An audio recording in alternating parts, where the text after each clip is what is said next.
Hello, everyone. My name is Michael from Golang United community, and today our guest is Iskander Sharipov. In this talk, he's going to share with you what he has learned while doing game dev using Go. After Iskander's presentation, we'll share it Q&A session where he will answer for question you send in comments. Iskander, hello, how are you? Hi. I think I'm good enough to make a talk. Okay. So please, let's start your presentation. Okay, I'll give a few minutes to prepare for the talk, mostly because I need some warm-up before I can speak English properly. Okay. It can also be useful for people who are being a little bit late. Okay, great.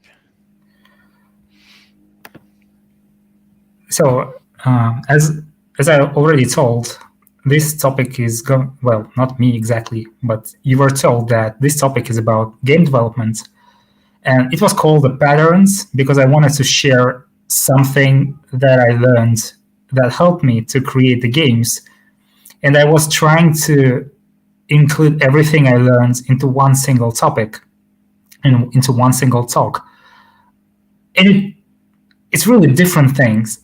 It's not a single thing that you can call in any meaningful way. It's just random things that I needed to implement or to find out how to solve. And hopefully it will be useful for you if you want to make any development of the games in Go.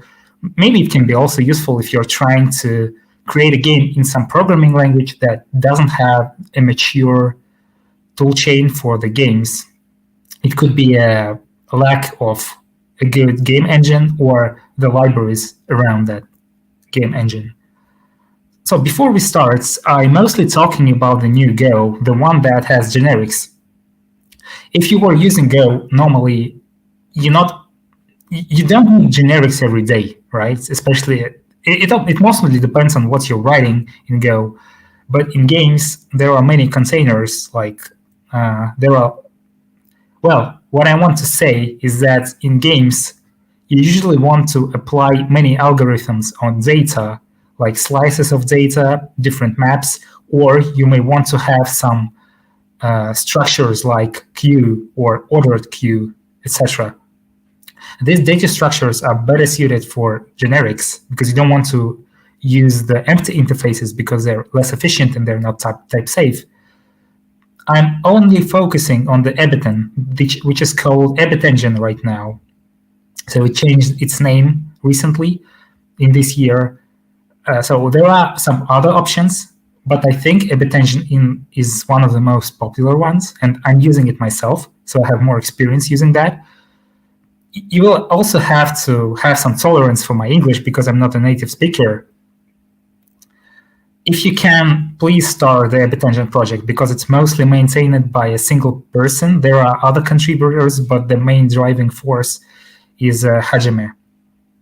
So you can support them if you really want to appreciate the things that he is doing. A little bit about me, so you know why I may be the person who you can trust to some extent, at least. Well, usually I work on compilers and programming languages during the day because that's my work. But as a hobby, I have a game development for most of my life after I started programming, basically. I'm playing games a lot. I use different game engines and IDEs to create games. Also, my recent hobby is streaming the indie games from itch.io. And if you have some indie game that you want someone to play and record they're playing the game, you can tag me on Twitter and I will consider playing your game. I will probably play it as soon as I have the time. So let me show you which games I managed to create with Ebit Engine. It's not the exhaustive list, but it's just to show you what you can create if you have some time. The first thing was really simple. It's just an asteroids game. So it's not a big game, right? But then I created something like a breakout game. There are Arkanoid also, there are many clones of this game. It was a simple game to create because there are only a few entities here, but I needed the collisions here, especially for the rotated rectangles. I created some other games as well. Not all of them are finished, but this one was the first published game on the itch.io. It's a strategy game, real-time strategy game where you conquer the sectors, build the tanks, and attack enemy. There could be up to 4 players here, and they can be controlled either by a computer or another player if you have enough controllers, because this game supports local multiplayer, which is good. I think it's usually fun to play a game with your friends. The other game I published on itch.io is a Battle City clone. It uses retrowave style music and graphics. It also had more complicated menus, which also is not a part of the Ebit engine. You have to create the interfaces on your own. You can try to find a library, and we'll get to that later. Another game that was published is that it's a puzzle that has this, I wouldn't call it immersive interface, but I tried to do that. It has the manual that is built into the game that tries to look like writings on the paper. And the game I'm working on right now is a turn-based strategy game that has a mixture of real-time and turn-based strategy. It's not finished yet, it's just a prototype that I managed to squeeze in a few weeks. Or it was 1 week, really. So here is a list of published games. It will be easier for you when you get the entire slides, so you can follow the links yourself. So I can compare the Ebit engine with Godot first, and I will start with something that is worse in Ebit engine than in Godot from my perspective. First, if you start to use Ebit engine, you will find yourself really unproductive. It takes you days to create even a simple game. It can take you 1 week to create Asteroids game, just because there is nothing to help you. You can waste some time to try to find the libraries, then you have to make these libraries work with each other, and you will also have to learn the APIs of the libraries. There is no documentation that covers the libraries working together, right? This community is really small. It's big enough to consider Ebit engine as something that you should use as opposed to some other alternatives, but since it's smaller, not every question is being answered already. There is no great way to find the answer. Like for Godot, there is a site where you can find many answers for existing questions. And Godot has some framework. You basically write scripts that are included into the scene, and the objects are controlled by those scripts. You don't write the code that runs the scene itself. So there is some shape that is used to create a game. You don't have to write this shape yourself. There is something where you just put the scripts and they work. In Ableton, you just have to figure out how to structure your game. You only have this game loop, but there is no scene. You can tell that this is one global scene, but it's hard to switch between them if you have multi-stage game or where you need multiple screens. You have to figure out how to do this. And we'll get to that later too, but the libraries that you can find, they usually have many issues.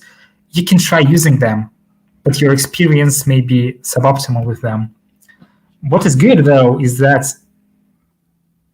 you can write in Go, and that's a big advantage, because if you use Godot, you can kind of try using the native extension for the Godot where you can use Go, but it will never be as much supported as C# or as GDScript, the two languages that are most popular with Godot.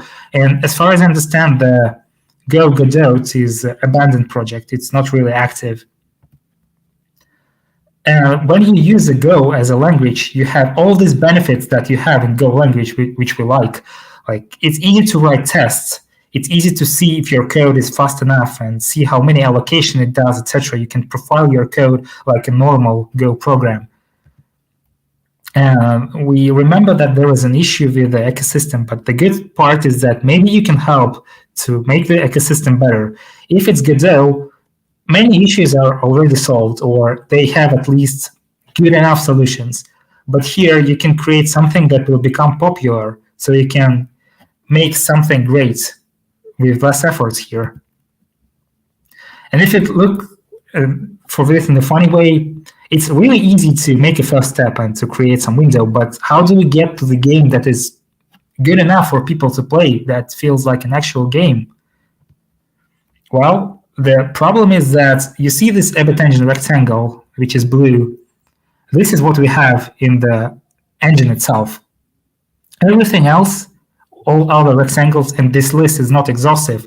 It's something that you will have to use from the libraries or write yourself, manage yourself in any way. Green's rectangles are something that I will cover to some extent, and the yellow one is something that I removed from the slides just to make this talk a little bit shorter because it was a little bit too big right now. Also, I never used the SES entity component system in the Go, so if you have some experience, you can share it.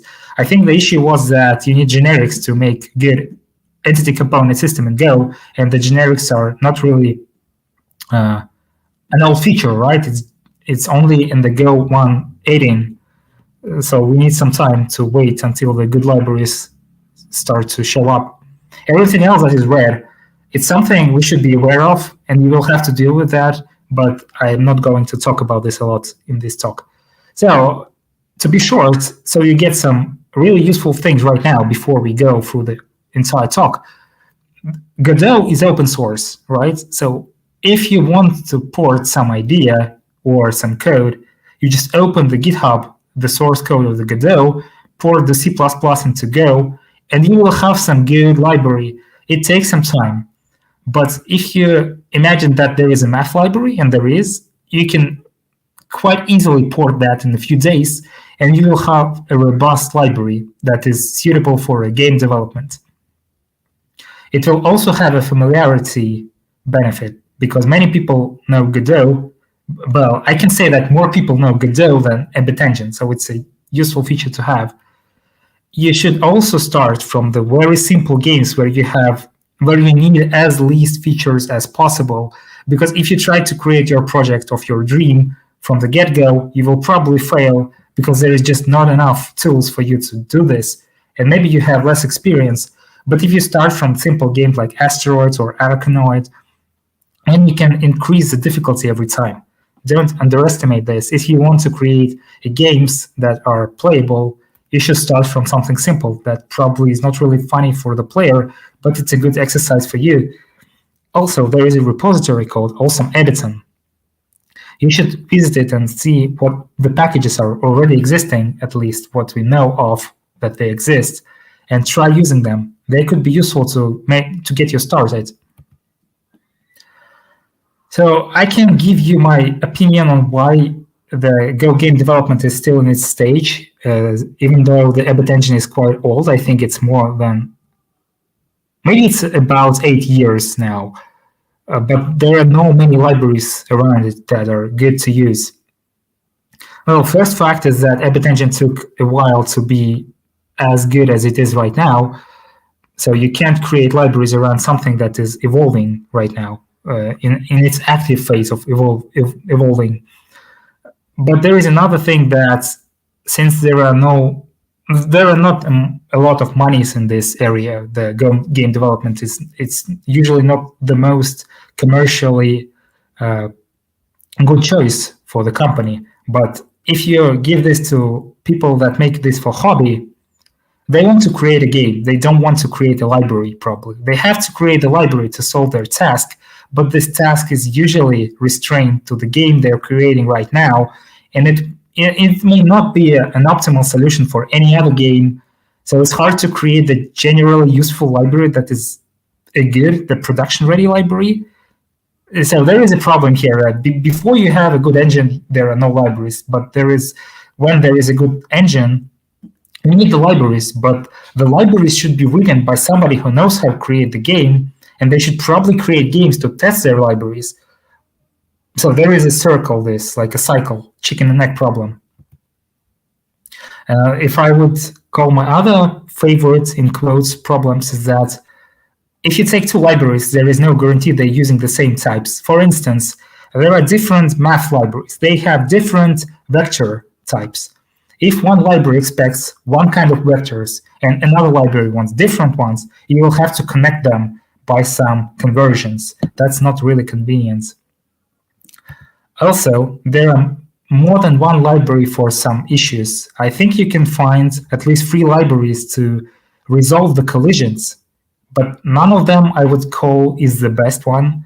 There are issues with every one of them. I'm writing my own one, but it's only for my games. I'm not sure I want to open source that because, as I said, it mostly solves my own issues for the game development. Let's start from how can we solve this? How can we create the libraries we're missing? How we can get started? Let's decide that in math, the most popular thing that I see, at least in my games, is vector 2D, two-dimensional vector that has only 2 values, x and y. This is only for 2D games, of course. I'm not working on 3D games. What can you represent with that? Well, it can be anything connected to the velocity, the way the unit moves, or something flies. It can also be used to encode the positions on the screen, so the 2 coordinates. If you normalize the vector, it will also be a good thing to use for directions. For example, there could be north, south, etc., and everything in between. I would recommend to represent a vector like this, not a slice. We'll come back to this, why this is important. Why a floating point that has 64 bits of precision? Well, if you write the floating point literal in Go, it will be implied to be a floating point 64. Well, if it's a constant, it will be untyped, but when you assign it to a variable without specifying the type, it will be float 64. The entire math library in Go works with floating point 64 right now. It could change with generics maybe, but I'm not sure. The APIs in Ableton also work with floating point 64, so there are many benefits of using that instead of the 32 bits of precision. I told about the slices, and I recommended to use 2 components that are fields of the struct because there is a library that is called vector, and I'm sure that there are more like this. They're using slices to represent the vector. The benefit is that you can have different vectors, 2-dimensional, 3-dimensional, etc. But the downside is that slices are far less efficient than just a structure. You will have to use, most of the time, they will be heap allocated. You don't want to have as many allocations in your games, especially if you want to use them in the browser when you're doing WebAssembly builds. gamedev is open source, right? And its implementation also is based on the 2 components, x and y. So you can copy paste the C++ code and create all the methods you need for the vector 2D in Go. I did this for myself and I open source this library. It has more than vector 2. It also has some things related to the angles that you may need to use. I wouldn't recommend to use this library as it is. It's just my utility for the game development, but it can be used as a reference for your own library that maybe will be popular at some point. Let's go to something a little bit more interesting and difficult. It's about positions, but you can see that I'm also talking about data binding. Let's start from the task. We have some interface, and that interface has multiple objects. It can have a container. That container will have many buttons inside, or at least one button. If you look at this in the layout, we'll know that every object that is on the interface has some origin. We will think, or we will believe that the origin is the left top corner of the object. And every object inside another object has some offset from the base container. At least it's easier to encode the distances this way than to encode everything in absolute values. So how would we do this? If we only have 2 points, we have to connect them in some way. Another example is that some positions need to move simultaneously. As an example, here is a tank, and it has 2 objects that are separate, or 2 sprites. There is a tank body that is used to move the tank, and there is a turret that is above the body, and we want that the turret follows the body. And we probably don't want to update the coordinates for every object, because imagine there is even more than two objects. There will be multiple points of truth where we can get a position or where we have to set it. So speaking of position object, we should have some requirements for this. My requirements are like this. It should be small, because almost every object that will have some position, even if it's an entity component system, it will have something related to positions anyway. And as we saw, positions with offsets are really useful. And we need the data binding to make one object follow another when we only change the value in one place. If we look at the pointers, it's actually a cheap solution to make some data binding. For a source, it will be just a value, like a floating point or vector 2D. We can write and read that value. We own that value. So the object that contains a value is somebody who's responsible to update the values. They're writing to this value. All the pointers to that data should be read-only, probably. We don't want to mess up with the game flow too much. But if you give a pointer that is read-only for the objects, they can see the updates for the value without any update for themselves. Like they get these updates for free, and it's only 8 bytes on the 864 bits machines. So it's a really cheap way to connect things. We can describe the position like this. It has some pointer to the base position and the offset from that position. If you want to calculate the result position, we just add the base and offset if base is present. So we replace the position, what was vector 2D, with a position object for the turret, because it has to be connected to the tank position. And then we connect it like this. We just assign a base for the turret to be a position of the tank, and that's it. When we update the position of the tank, the turret will follow. We don't need to do anything extra about this. If we want to have some absolute position, we don't set the base, we just set the offset. The offset is the absolute position. And we also can create the position from another position by adding some deltas from the x and y. It can be implemented like this. We just add the x and y coordinates and we get the position with offsets.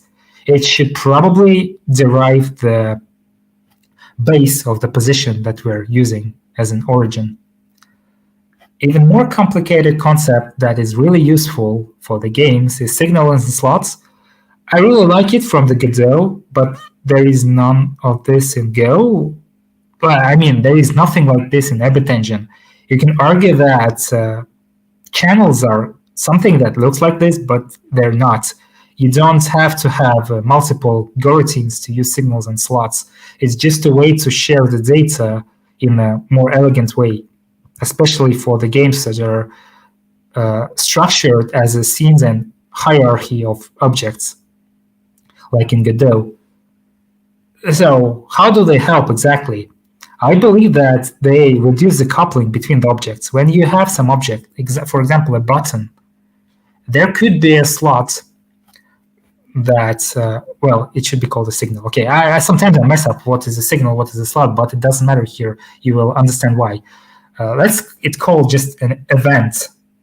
There is a button click event, and you want the other objects to be able to receive a notification for when this button is pressed, but you don't want the button to know what objects can handle this event, right?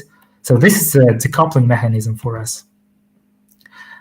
It should sound like event listener or some other concept from other languages. It's just a different terminology, basically.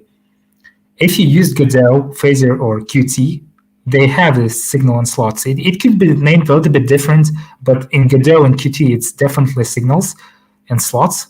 I'm not sure that Godot ever uses a slot word. They only uses a signal. Qt says signals and slots.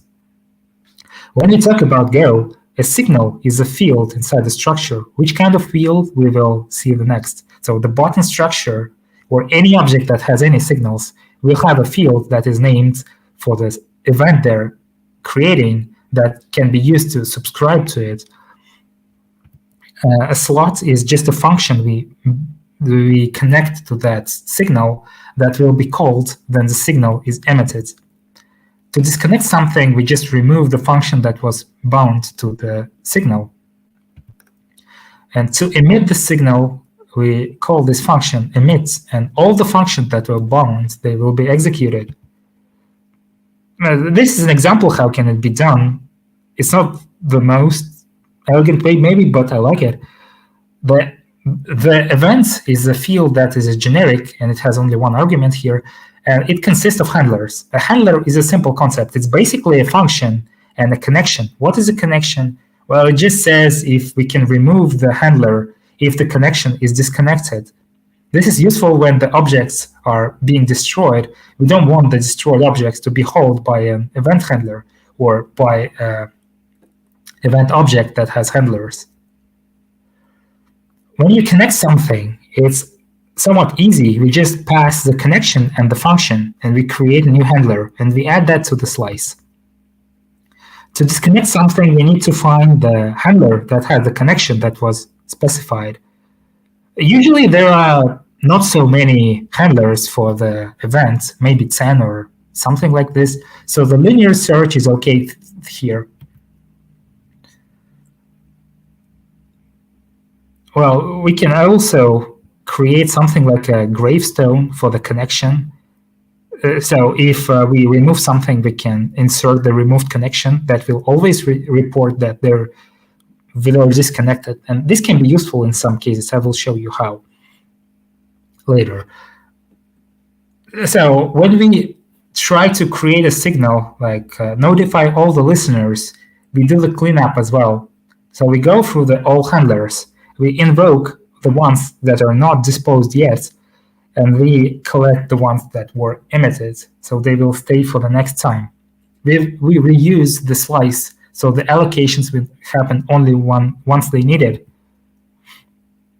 But there is a problem here. As you saw, the generics, they require a number of parameters, and the event structure was defined as something that has only one parameter. What if we need to have two parameters here? Because when the alliance is changed, I want to have a vessel and the new alliance that was assigned to the vessel. We connect the signal by specifying the lambda. And the thing I wanted to show you is that you can use the method values here. So I just use the object dot name of the method, and it will be bound as a lambda that invokes this method. Well, how do you call how do you invoke the event? You just call it the emit. That's an example in the code. But returning to that issue with two arguments, there are two options here. The first one is to create different generic types for the event arity. So for one argument, there is event type. For two arguments, there is event two type, etc. Or another one, you combine several arguments into one type argument, and then you can unpack them using some functions. I would say that bundling all the arguments as a tuple is a preferable one for me, because you can write then the algorithms that use them and that you can reuse. For example, you can create the one-shot events. What does it do? Well, it creates a connection that remembers that it was fired, and then it will be reported as it was disposed after the first one. But it will work for any number of arguments. We don't have to write connect one shot 2, connect one shot 3, etc. The T here, that is any type, could be a tuple, so it will work for multiple arguments. And this is a benefit that is hard to get with different templates, the generics, I mean. You will have to duplicate all the methods that are around the type just to make it work with different numbers of arguments. And we don't have a variadic templates in Go yet. Well, generics. Sorry, I'm using too much C++ nowadays. So as I showed you, this is how it can be implemented. I mean, the setting, the already fired, there is no point in stopping on that page. And if you don't need any arguments, you can use an empty structure, and you can create a name type for that so it looks better than just an empty structure. So it's also possible to have zero arguments for the event. This implementation has several properties. One of them is that if you don't connecting any signal, any slots to the signal, it will have no allocations. It will only occupy the number of places that is needed for the slice. So in this case, it's 24 bytes for AMD 64 machines. That's not a lot for a slot, for a signal, sorry. There are static types thanks to the generics. Without generics, it would be impossible to do, and they're quite efficient. All operations are efficient as long as you don't have hundreds of connections for every event handler, but it should be probably unlikely in most games. The only issue is that they're not thread safe, but they're not for the coroutine communication. They're only for communications inside the scene. If you need the multi-threaded thing or multiple coroutines that are concurrent, you probably want to use some different solutions like channels. I already covered the tuples, but let's see how they can be implemented.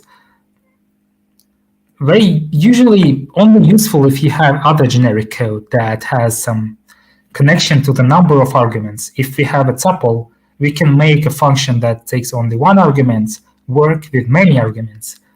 Without generics, without the algorithms that use generics, the tuples are quite useless, in my opinion. So when you use them, you don't care about the number of parameters.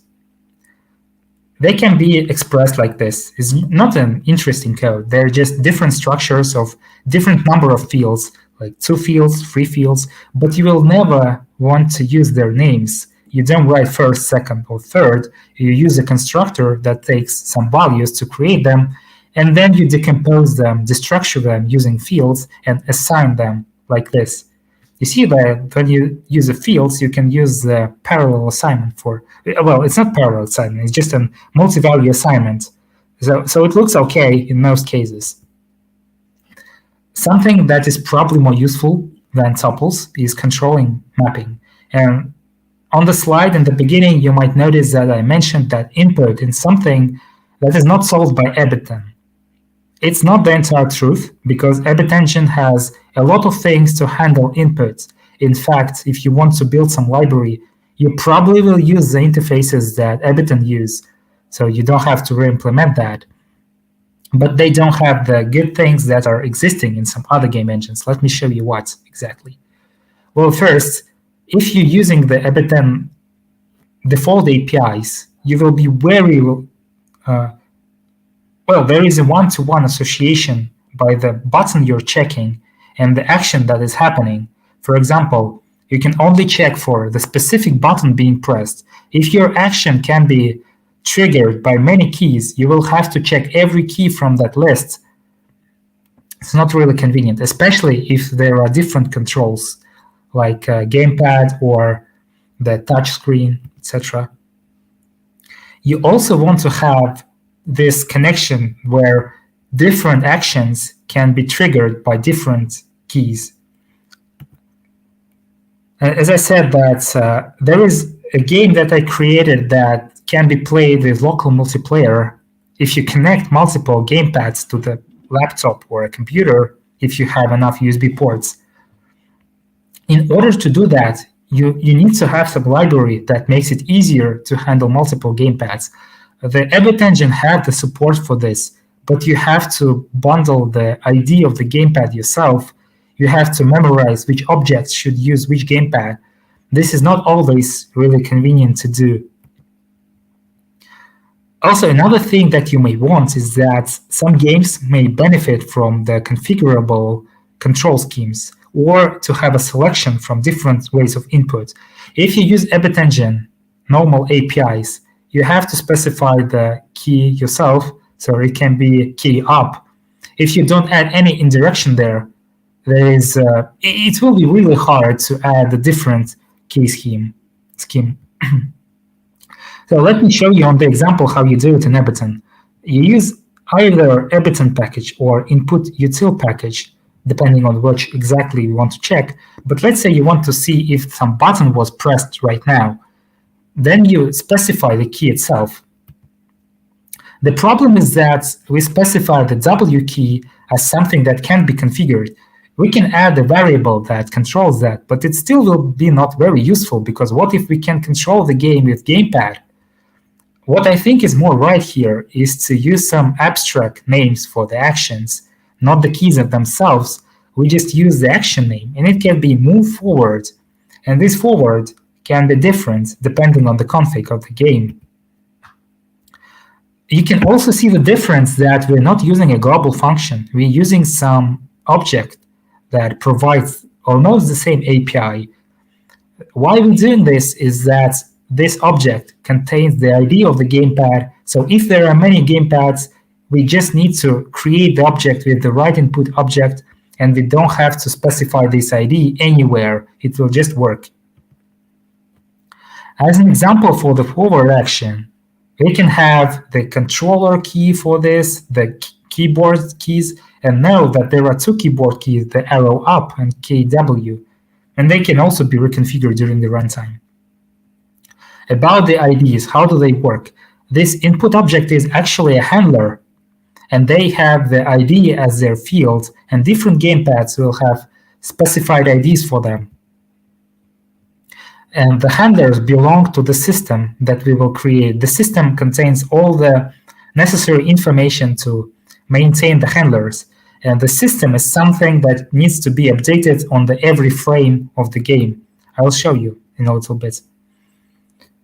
So what is a handler? Well, first it has some reference to the system. The system creates the handlers. The reason why we need this is that the handler should have the reference to the system. How to represent the actions? They can be basically any kinds of constants, but I like to use some integer constants for this. Then you can represent the key map as a mapping from the action to a slice of keys. The key can be represented in different ways, but let's say it has some code and the tag that says which kind of key this is, because some codes may intersect, or it may be easier for us to check for the kind than to a range of the codes. The key kind is like an enumeration of which kinds of controls we have. And then you define some keys that you're interested in. Well, your library that you're using should already define them, but just in case, you basically specify the mapping between the Ableton keys and the kinds. And then you need to know how to convert them back before you use the Ableton APIs. The actions is this enumeration of all the actions. We don't care about the exact values. They just need to be different. The key map looks like this. We define a map that has its key for an action and a list, well, the slice of the keys that can control this, that trigger the action. And you can have different actions bound to the same keys. It's not a problem. And then you create the handler using the system. Now I will tell you how to implement this handler in a few words, just so you know how it works inside. As you know that we have a key map that has keys that are bound to this action. First, we check if there is a key for that. The key is an action, right? So if you check for some action to be pressed, if there are no keys, there is probably no such action, so it probably shouldn't happen too much. But if there is a key for this action, we just go through the keys and see if any of them is pressed. How do we do that? Well, there is a function that checks the kind of the button that is being pressed. Depending on the kind, it will check in a different way, is it pressed or not. Let's just check the gamepad thing. For the gamepad, as you remember, the handler has the ID, so it will use the handler.id for the Ableton, and it will restore the button name from the code. It's not as simple as it's showed here, but you can see that this code abstracts away from the game development. What kind of input we're using at some place, we're just checking if the action was activated by any of the keys that are possible. You may think that this is complicated, but it's not really. If you want to have a look at this, I open source a library that does this.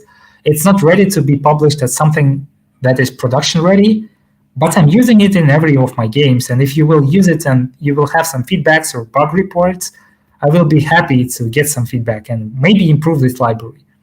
As I said, the problem is that I don't have enough time to work on the library itself, so it lacks some features that were never used for my games.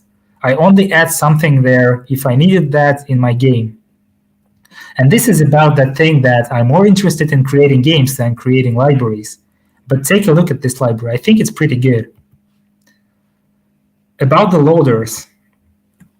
Well, imagine that you have some assets for your game.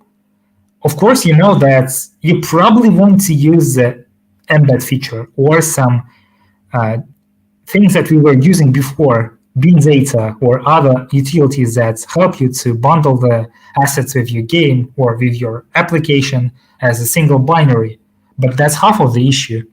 How do you use these resources from your game? Because if you have just some texture, a PNG file, how do you turn it into some sprites or an audio file? You need to decode that into the objects that are living in your process. So it's used to get the resources, and resource is something that is not a simple asset. It's an asset that was loaded into the memory and was probably decoded. When you extract some resource, you need to have a key that is fast and efficient. You don't want a lookup to be slow. If the lookup is slow, you will have to add some caches. If you add caches, the loader will not be really convenient to use because you have to memorize that you already loaded this object, etc. You just want it to be as fast as possible. And if you use some strings as a keys, it's always possible to do some mistypes when you type a wrong symbol, etc. Another thing that is useful for the games is that you can preload resources that are needed for the scene. So you can have a loading screen so the game doesn't load the resources when they need it in the game itself, but it can load them before that so the game runs smoothly. Some resources can take measurable amounts of time to be loaded and prepared. So to avoid the mistyping thing, we're just using and it also gives us efficient case, really. So we will have different types of integers for different resources. And then, how do we associate the IDs? Well, I'm proposing to use the enumeration here again, and every constant will represent the exact sprite in the game. We will bound them later. I will show you how. But you may ask, what if I have the dynamic constant that can't be represented in the game source? For example, it can be some content that was created by a player, or you want somebody to be able to add the content to the game without recompiling the game. Well, this is still solvable, but for the content that is in your game and it's static, we should probably use the constants instead of the string keys because it's more type safe. When we associate the resources, you will have some map that associates the ID, the integer number from the enum, with metadata. I'm only using the path here, but it's also interesting to say that image info that we have here can have some other options. For example, it can control the default settings for the sprite in your game engine. In Embedded Engine, there is no concept of the sprite. So you will have to have some wrapper around the embedded image that will have information like sprite height, is it visible or not, etc., the position. So this information will be useful to load the sprite when you create the sprite to give it the default data. And then we just use some method that extracts the image that was decoded from the data, from the assets. So here I'm using the two IDs. The lookup should be like this. Well, first, it needs to associate the ID with the metadata that contain the path, so we read the resource. If there is already a cache that contains this resource that was created from the asset of this key, we return that. Otherwise, we need some asset finder that will help our loader to find the resource. We will see it later on the next slide. And then you need to do some basic things for the caching algorithms, right? You save the result that will be cached and return the result. The asset function that is going to use can look like this. It will use the game assets, which is embed.fs, and it will try to open some resource and return it for the loader. It will only be called for the first time when the asset is loaded. Then it's converted to the resource. So game asset, as I said, is embed.fs, and you specify what to include them by using these patterns here in comments. You should probably read the documentation if you never use this feature. It's really good. So as I said, if you want to preload something, we have the get method. If you use the get method, the resource is cached. This means that if you need to preload something, you just call the get method, and there is a guarantee that it will be really fast when you try to retrieve this resource the next time. Oh boy, we are almost there. Carry on. I don't like the global states that are in most games, and even in Ebit Engine there is a global state. I really don't like it, and I try to abstract it away in some way, as you may see with the input library. The global state makes it harder to test your code, because between the code running the tests, you probably want to restore some state, and you don't always know what is changed and what is actually even safe to change or restore. When you have this explicit state passing, it's much easier to replace something by other thing, because you know the dependencies of the thing you're replacing, they're explicit, something will break. If you're changing something global, you don't even know where it's created, probably, because anyone can change the global state if they want to. But if you're passing the states explicitly, only the object that controls the handle to this resource can modify this resource. As I said, that in games that have multiple scenes, you may want to change the scene from one to another, but if you have a global state, imagine you have to keep this state is in some way that you know that one scene transition into the another, and you don't want to mess up the state so the game is unplayable anymore. But if your state is explicitly passed, you can create a new object of the scene, and in the constructor, you just pass all the state it needs, and it will work right away. It doesn't need to know anything about the global state. So the scene transition will be as easy as creating a new object and passing the state that it needs. As I said, like, there is an object input here, right? But where does it come from? Because in the Ableton, it's really easy. You don't have to pass any state. You just use a key from the package, which is a global variable. Well, there is a main function that creates a state. Then we pass this state to the run game thing, and maybe there are some controllers on the way, the controller being the scene or whatever you call it, and then we create the object for the scene, and we pass this state to the object. So it has the game state, and the game state will have the inputs there. So the game state may look like this. The inputs that created for different players. Your game usually have limited number of players, let's say 4. So you just create 4 inputs for them, and depending on the ID, you specify the object for that object. Sorry for repeating myself. Let me show you how main look like. As I said, it creates a state object, and then you create the handlers, as I showed you before, assigning the IDs from 0 to n, and then you start the game using this state. This game global state is something that is needed for most of the scenes, but for the scene-specific state, you don't even need this object that holds all the state. It's only for something that is carried from the main, like input devices. This one is really short. I just want to say that tiled is really good. There are many uses to that. You can use it as a normal tile manager. You can create levels with that if you use the object layers, or you can even use it to prototype the interfaces. Also, you can create the tile sets, not really the maps, but just the tile sets that then can be used to enable auto-tiling. There are libraries for Ebit Engine, more than one, that allow you to use the data for the tiles. So let me show you example how I use the tile to create the levels for my puzzle game. You can see on the right, there is a list of objects. They have some pictures on them.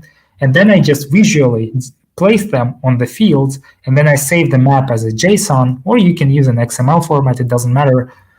The game loads the file and initializes the level based on the information on this layer, the object layer. And this is much better, in my opinion, than hard coding something into the code. So some things are better to be designed like something that has a visual editor. And it's also good for the people who want to modify your game to add some more content or modify the maps or some values. You just allow them to use tiles as a visual way to modify the game. And if it's a dynamic content, it's not an asset that is embedded into the binary, they can just create a file they create from the visual tiled application. And that's actually all. It's a couple of closing words. There are things that I have no idea how to solve efficiently right now. I have some concepts of layers and shader layers, etc., but I'm really not close to making something that I really like. Also, there are viewports, and Ableton doesn't have any viewports or cameras. It's basically up to you to create this. There are some issues if you want to draw an geometrical shape that is not as simple as a rectangle. If you want to draw an arc or a circle even, it can look really bad. As I already said, there is an awesome Ableton, and it's created by a person, nickname you can see this. I am not sure how to read it correctly, but it's probably Sedich. Place a star there and explore the repositories available there. As for my favorite instruments that I use, the tools, I like the SFXer. It's a program where you can generate the sounds by adjusting some levels. It generates almost random sounds. So if you have a few days to create a game, you probably don't want to spend too much time by finding the assets that suit your game, so you can just generate them. The Retrowave tanks that I published, it has 80% of the sound effects generated by this program. And it worked really well. There is also this site that is called Creative Commons Mixture. It's a site that helps you to find the music that is Creative Commons license. So you can use it in your game if you provide the attribution for the authors of the music. So check it out if you never tried it before. And that's all for today. I will be glad to answer the questions if you have any. Thank you for listening. Iskander, thank you very much for your presentation. It was very interesting and big part of new knowledge. I think it was interesting for anyone. And yeah, we have one question from Monk. Are there any libraries for 3D? I know that people create 3D games with Abit Engine. I think that Abit Engine itself can handle 3D games. Some of them even have good frames per second. I just don't know if Abit Engine is a good thing for 3D games. I would probably say that I haven't seen too many 3D games for Go. So I think that it will be even harder to create a 3D game for using Go. Okay, okay. I think you have answered for this question. So thank you very much, Iskander, again, and see you next time. I think this is not last time when you join us. Let's see what the future holds. Okay, yeah, great. Okay, thank you. See ya. Bye.